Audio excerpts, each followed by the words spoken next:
Assalamualaikum warahmatullahi wabarakatuh dan salam sejahtera kepada para penonton dikasihi sekalian. Pada hari yang penuh barakah ini, saya akan memberikan satu tazkirah yang bertajuk adab berpuasa. Seperti yang kita tahu, puasa merupakan amalan yang kita akan lakukan pada bulan Ramadan, iaitu bulan yang ke-9 dalam bulan Islam. Seseorang Islam yang sebenarnya berpuasa di bulan Ramadan kerana iman dan mengharapkan pahala daripada Allah Subhanahu Wa Taala. Iman telah memenuhi hatinya dan menjadikannya pengabdi sejati kepada Allah Subhanahu Wa Taala. Man shoma Ramadana imanan wa ihtiyya iba khairul lahu ma taqaddama min dhanbihi aw lama qala. Rasulullah SAW telah bersabda yang maksudnya, barang siapa yang berpuasa Ramadan kerana iman dan mengharapkan pahala, maka diampuni baginya dosa-dosa yang telah lalu. Hadis riwayat Bukhari dan Muslim. Seorang Islam yang beriman sentiasa ingat bahawa Ramadan bukan seperti bulan yang lain, tetapi satu bulan yang sangat istimewa. Bulan Ramadan merupakan bulan di mana semua orang Islam diperintahkan berpuasa kecuali yang ada kelonggaran yang ke atasnya. Jangan sesekali kalian sia-siakan puasamu. Jangan sampai kalian mendapat lapar dan dahaga sahaja, lalu kalian lepaskanlah pahala yang melimpah ruah di sisi Allah Subhanahu Wa Taala. Dari amalan puasa kalian, isilah amalan puasa kalian dengan amalan yang terbaik. Sentiasa berhati-hati dan teliti menekuni setiap adab-adab atau nilai-nilai yang diajarkan oleh Rasulullah SAW agar akhirnya kita mendapat anugerah takwa di sisi Allah Subhanahu Wa Taala dan berjaya menambah kualiti takwa kita. Adab yang pertama ialah menyegerakan berbuka. La yanzalun nas bi khairin ma ajilu fitra. Rasulullah SAW bersabda yang maksudnya manusia sentiasa berada dalam kebaikan selama mereka menyegerakan berbuka. Hadis riwayat Bukhari dan Muslim. Jadi, ketika azan dikumandangkan, maka segeralah untuk berbuka puasa kerana hal itu sunnah. Selain itu, Allah Subhanahu Wa Taala juga lebih menyukai orang yang menyegerakan berbuka puasa. Allah Subhanahu Wa Taala berfirman dalam hadis qudsi yang bermaksud, Ahbu ibadi'i ajiluhum fitran. Hamba-Ku yang paling aku cintai adalah hamba-Ku yang menyegerakan berbuka puasa. Riwayat Tirmizi.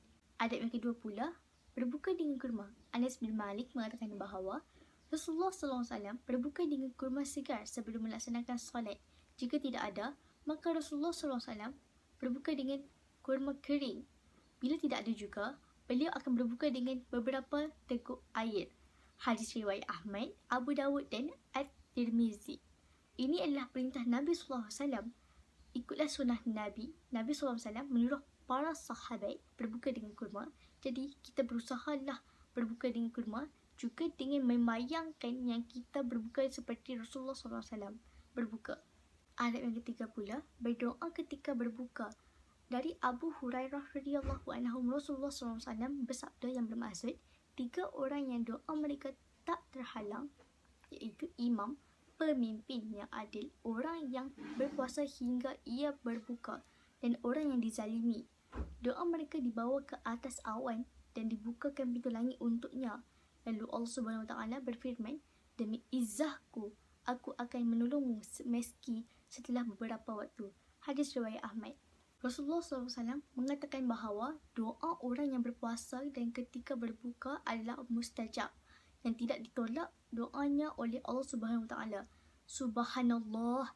Jadi berdoalah dan kita tahu bahawa doa adalah buah ibadah. Adab yang keempat, mengakhirkan sahur.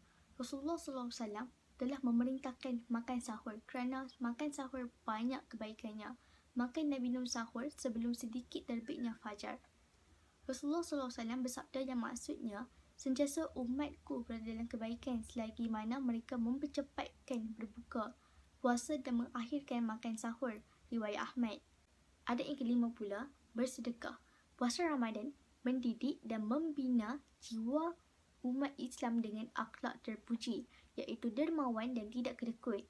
Melaluinya, umat Islam sedar mengenai keutamaan berbuat kebajikan atau kebaikan, kerjasama, tolong menolong, dermawan, belas kasihan dan pelbagai akhlak mulia lagi.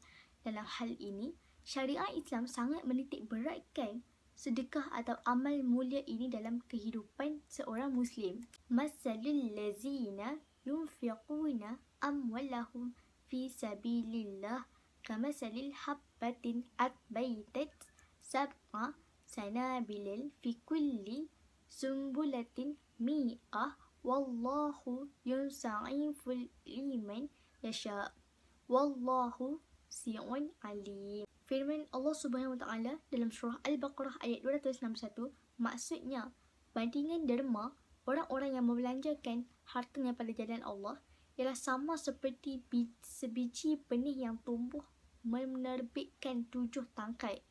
Tiap-tiap tangkai itu pula mengandungi 100 biji dan ingatlah Allah akan melipat gandakan pahala bagi sesiapa yang dikehendakinya dan Allah Maha luas rahmat, kurnianya lagi meliputi ilmu pengetahuannya.